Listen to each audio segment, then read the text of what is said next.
Welcome to nurse নির্মাণ। Facebook, YouTube আর news চ্যানেলে এখন আলোচনা চলছে করোনার মতো আরেকটি ভাইরাস নিয়ে। কি মনে হচ্ছে আবার লকডাউন হতে পারে? চলুন এই ভাইরাস সম্পর্কে একটু জেনে নেওয়া যাক। এই ভাইরাসের নাম হিউম্যান মেটানিউমো ভাইরাস অর্থাৎ HMPV। এখন নিউজ চ্যানেলের হেডলাইন হলেও HMPV প্রথম আবিষ্কৃত হয়েছিল 2001 সালে নেদারল্যান্ডে।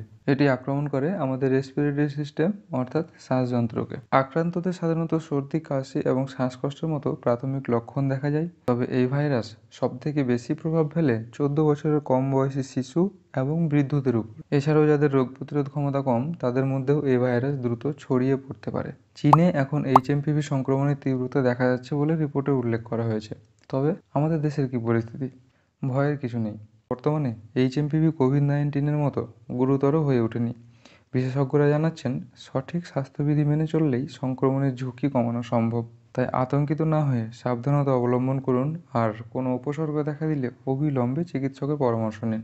আপনার মতামত আমাদের কমেন্ট করে জানান। আরও ইনফরমেটিভ ভিডিও পেতে নার্স নির্মাণকে সাবস্ক্রাইব করুন।